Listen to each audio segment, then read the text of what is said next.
I think people could focus on is building an organization that functions and not just executes. So those are kind of two different things, though they sound similar.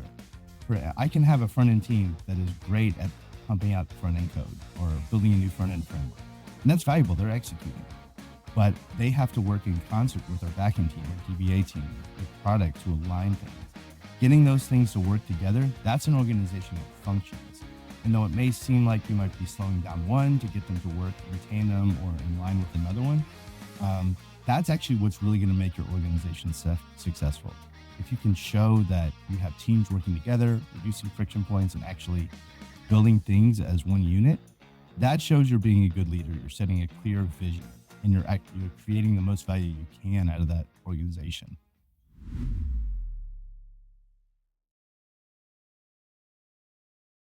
Hi everyone, this is Kovid back with another episode of groCTO podcast. And today with us we have an exciting guest. This is Senior Director from Stack Overflow with 20 plus years of experience in engineering and leadership, Ben Matthews. Thank you for Ben. having me. I spoke over you then. All right. So I think today we're going to talk about Ben's journey and how he moved from a QA to an engineering leadership position at Stack Overflow. And here we are like primarily interested in knowing how they're scaling tech and teams at Stack Overflow. So we are totally excited about this episode, man. But before we jump on to the main section, there is a small ritual that we have. So you have to introduce yourself that your LinkedIn profile doesn't tell you about.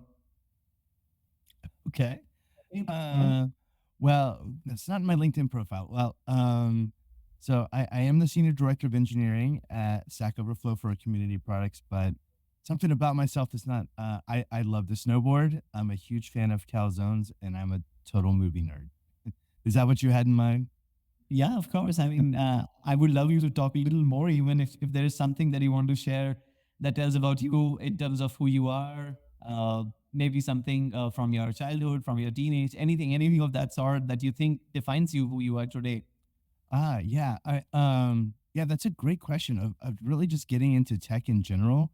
A lot of that did come from some natural inclinations that have kind of always been there.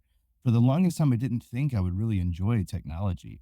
There was the stereotype of the person who sat in a corner, just coded all day, and never talked to people, like kind of the Hollywood impression of what a developer was. That didn't seem very appealing. I like interacting with people. I like actually making some tangible differences. But once I actually dug into it and actually saw, like, there was that click that a lot of people have the first time that you compile and run your code, and you're like, wait, I made that happen. I made that change. And that's where kind of the addiction started. But even after that, I still loved interacting with people. And I think we were very lucky. It came at a time where the industry was starting to change, where it was no longer people working in isolation. This is a team sport now. Like, developers have to work together. You're working with other departments, and that's actually kind of what I really enjoy. I love interacting with people and building things that people like to work with. So that's really kind of what sings to me about tech is a quick way to build things that other people can interact with and bring value to them. And I get to do it together with another team of people who enjoy it as well. So I'd say, like, that's kind of what gets me out of bed in the morning, of trying to help people do more with their day and build something that helps them. Great, great. Thanks for that intro. I think I'm really interested to start with the part with your current role and responsibility at Stack Overflow. Like how you started here, or in fact, like we can go a little back also, like from where you actually started. So wherever you are comfortable, like you can just begin. Yeah. Yeah. So the full journey has its interesting and boring parts altogether, but how it really started was out of school.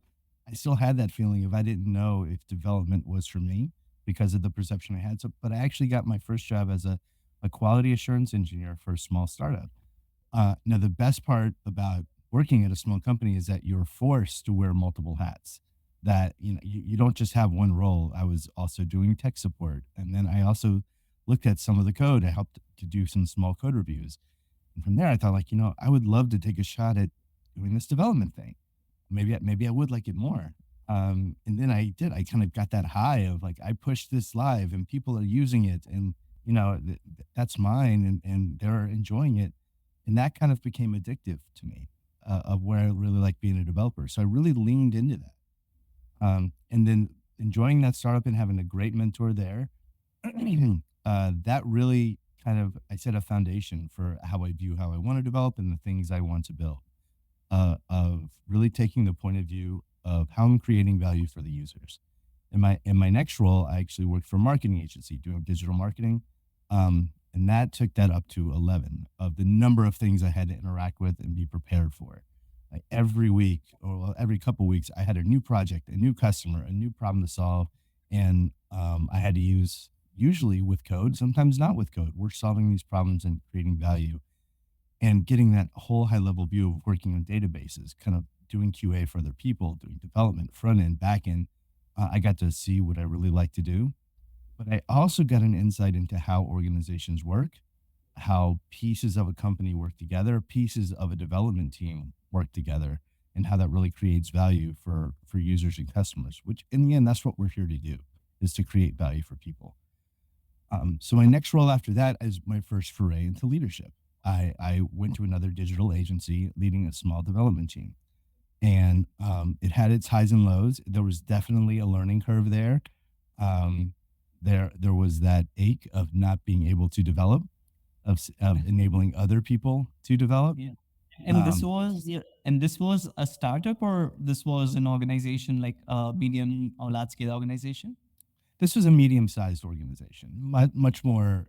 Found it, they were trying to start up a new tech department, so I Okay. had a little freedom in setting some standards, but it was a mature organization. They kind of knew what they wanted to accomplish. So I had a big learning curve. Excuse me, of what it's like to work there. How do I lead people? How do I set expectations for them? How do I advocate for myself and others? And I had plenty of missteps that, like, looking back now, there's a bunch of times I wish I could go back and say, nope, this is totally the wrong direction. Your instincts are wrong. You need to learn and grow. Um, and then after that, I went to a couple of other organizations, of doing leadership there, some very, very large, some smaller, getting that whole view of kind of ins and outs and mistakes and what I would like to be. But I landed here at Stack, which has been a terrific fit for me, of getting to work directly with users, and knowing that the people I'm leading are customers of Stack Overflow just as much as their employees here, which is very satisfying. We really feel like we're helping people. I get to have a big impact on a very large application, and there's still a lot of freedom for me to execute in the vision. Working with the other leaders here has been a joy as well, since we're kind of like minded, which I think is very important for people looking for a place to land. I know in a lot of interviews, you rarely get to interact with people who will be your peers, but when you do, like, really see how well do you bounce off of each other. Are you all alike? Because that's not great. Or are you all different? That's not great either. You want to have like a little bit of friction there so you can create great ideas. And I think that's what we have at Stack, and it's been wonderful. No, I think that's great.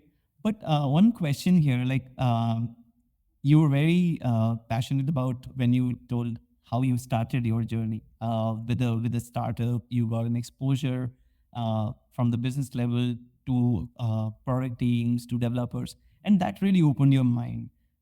Would you recommend this for anyone who is beginning their journey into in tech? Like, would this be a recommended way of going about how you set your foundation? Yeah, that's a great question. I think a lot of people are going to have very different journeys. That I think, one thing that really stuck out to me, actually, just recently talking to someone when I was at a panel just this past weekend, and the variety of journeys that people took of where they started. I think one of the most fascinating ones was someone who was not in tech at all. They've been a teacher for 15 years, teaching parts of computer science and design, never professionally worked on one, and now they're breaking into it now, and having a lot of success. I mean, I think my advice to people is, like your journey is not right or wrong. Whatever you're trying to get to, I think there's plenty of ways to get to it. What I would say that you do want to focus on though is that you keep challenging yourself. Of what I thought I would be working on now is certainly not what I'm actually working on today. Even whether I think that's at all levels, whether at senior executive down to like junior engineer, from year to year, the technology landscape changes, how we organize people and execute on that changes. So whatever that journey is, whatever you think it's going to be, I'm 99% sure it's going to be different than what you envisioned. And you have to be prepared to shift that way and keep learning and challenging yourself. And it'll be uncomfortable, but that's part of the journey. Yeah, I think that's the way to go actually, and that's the area when you learn the maximum. I think so. Yeah, totally agree with that. Uh, when you reflect back, when you see your journey from a QA to a senior director at Stack Overflow, I'm curious to know, like, do you know what is that quality in you that made you stand out and grow to such a profile in a reputed organization? Yeah, I think I had a great mentor that pointed out a lot of things that weren't obvious to me. Um, and I think being a developer, I think sometimes for us being a people leader is it doesn't come as naturally sometimes because we tend to think more functionally, which isn't a bad thing. But there's some things that, at least for me, it didn't jump out. Obviously, I remember one great piece of feedback that took me from just a team manager to get me into a higher level piece was really advocating for yourself. That didn't come naturally to me, and I don't think that comes naturally to a lot of people in our industry. Some like to just label it as bragging or see it as bragging, but if you're not being proud of your successes, other people won't know they're there often. But it's not even just for you, but you should be bragging and communicating the successes of your team, communicating the successes of your organization. That's a big part of letting people know of what's worked, what hasn't. So one that you can keep doing it, but also other people can emulate it, and other people in your organization can seek you. There needs to be a profile there. You need to be visible to be a leader. And I separate that from manager. Being a manager, you don't necessarily have to be visible. There's very good managers that don't like to be in the limelight. They're still supporting their people and moving things forward. But if you're going to be a leader and set an example and set hard expectations of the vision of where things are going to go, you need to be visible. And part of that is advocating and communicating more broadly. Sure. Makes sense. Okay, coming back to your current roles and responsibilities at Stack Overflow, I'm sure working with developers who know what the product is about and they are themselves the users.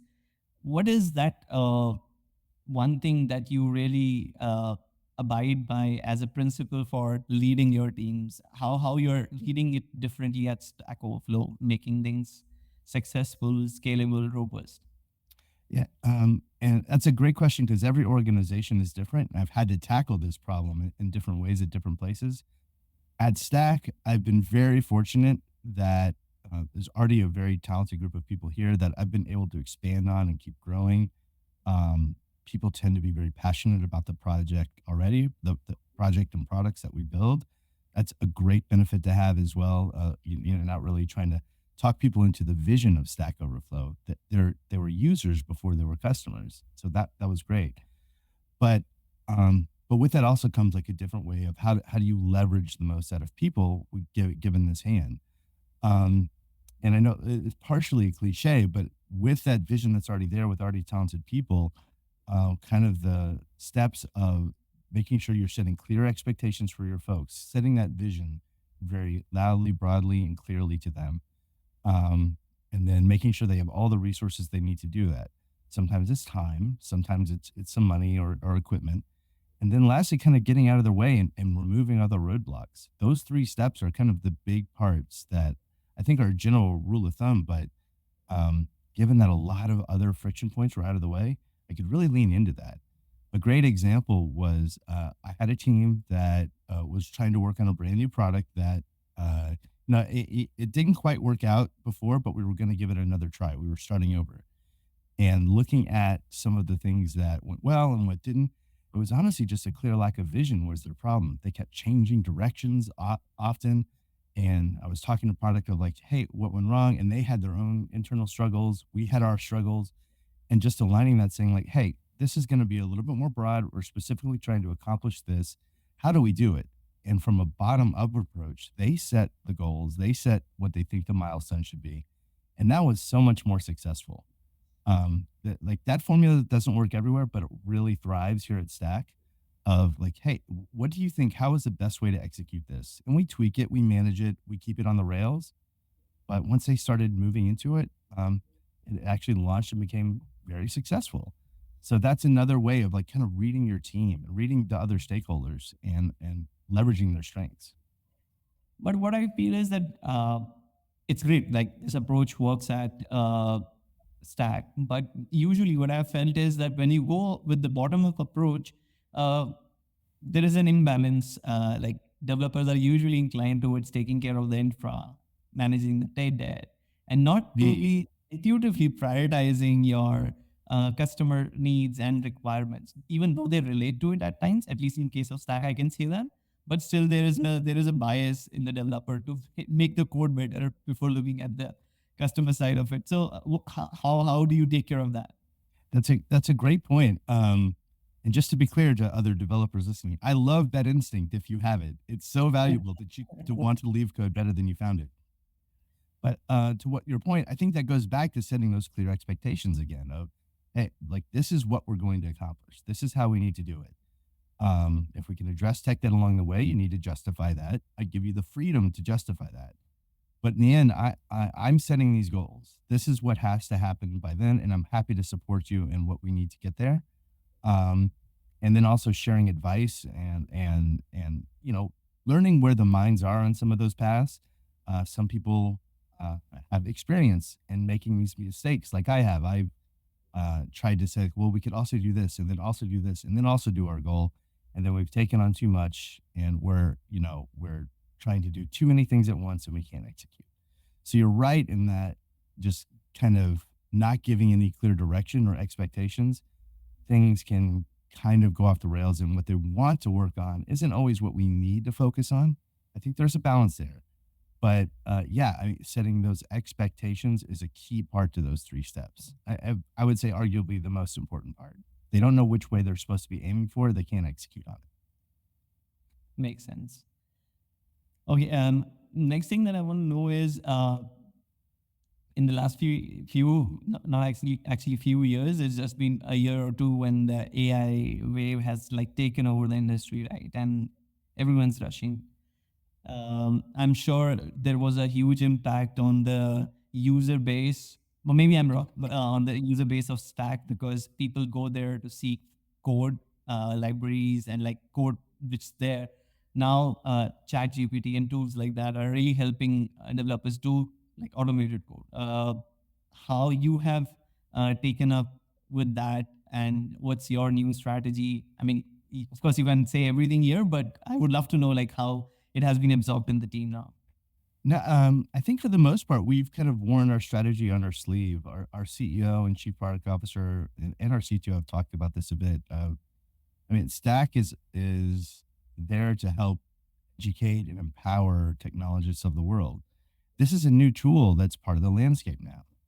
And there are a lot of companies that are concerned about it or feel like it's a doomsday. We're embracing it. It's a new way for information to get in and out of people's hands. And this is something we're going to try to be a part of. I think we've made some great steps of leveraging AI.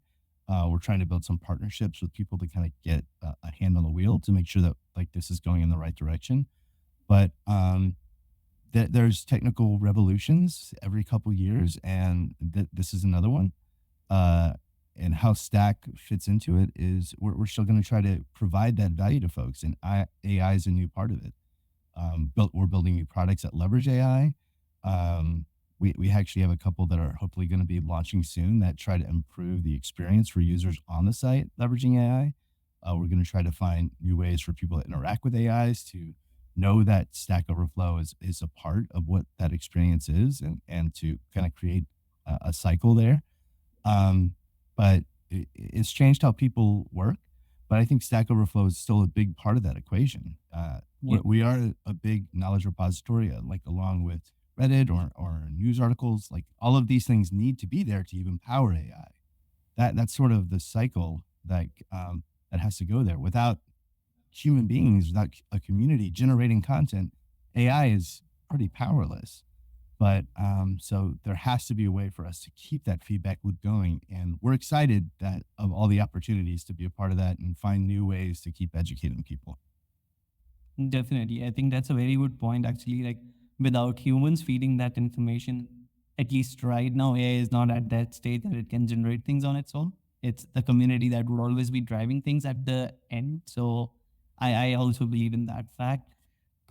My question, a follow up question on that is that when such kind of big changes happen, uh, how how your teams are taking it, like at Stack, how people are embracing it, particularly developers. I'm just saying that if there are new products that we are going to work on or new tech that we are going to build, how people are embracing it, how fast they are adopting to the new requirements and the new thought process which the company is adopting. Through the context of AI or just in Yeah. general? Just in the context of it. Oh, yeah. Well, in a fun way, there's been a wide range of opinions on how for us to embrace or to try to channel the AI capabilities that are now very pervasive in the industry. Um, um, so first part of it starts with a lot of data. We're trying to gather as much data and information we can.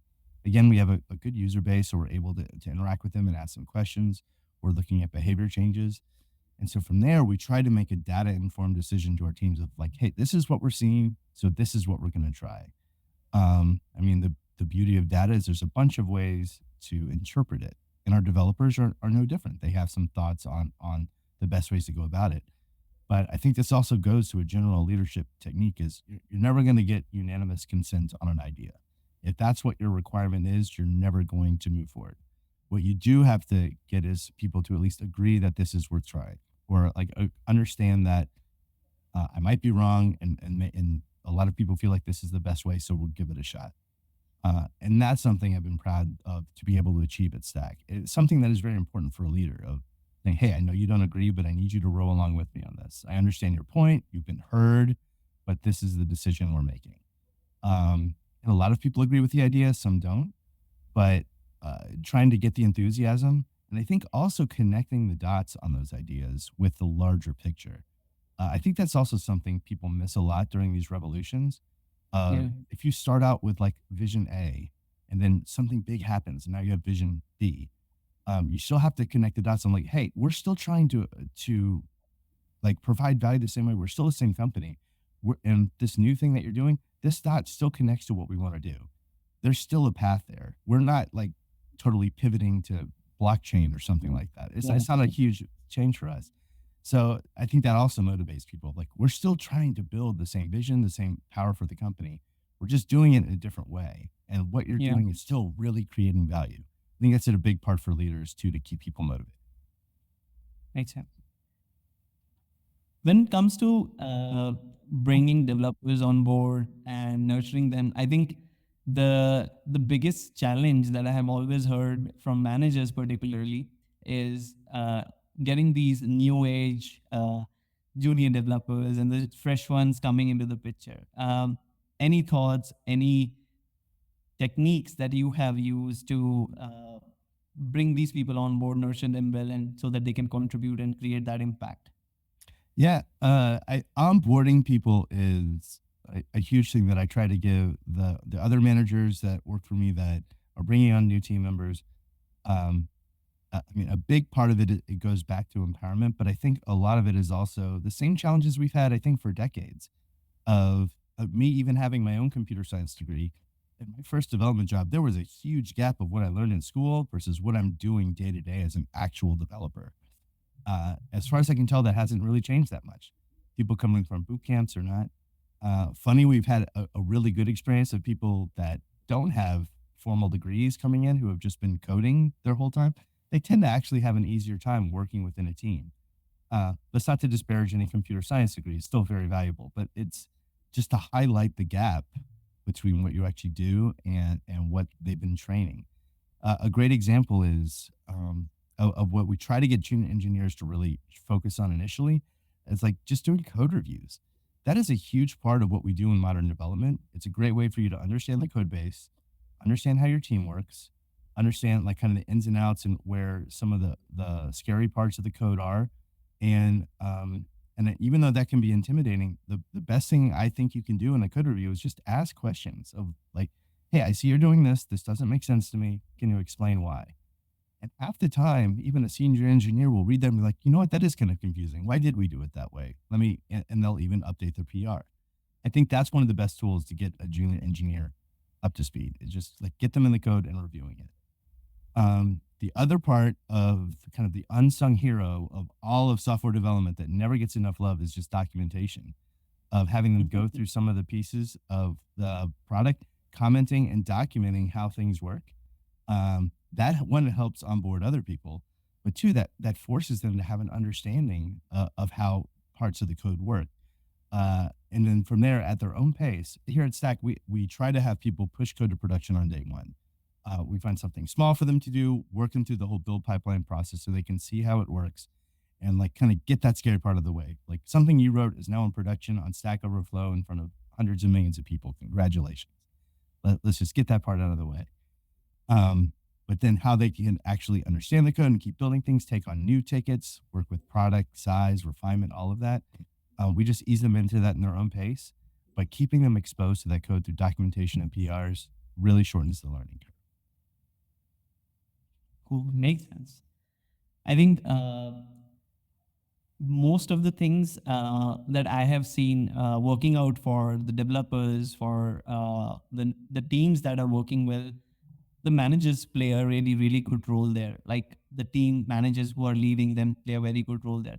So before we like end this discussion, I would love for you to give some parting advice to the engineering managers who are leading such teams, who are looking forward to growing in their career also.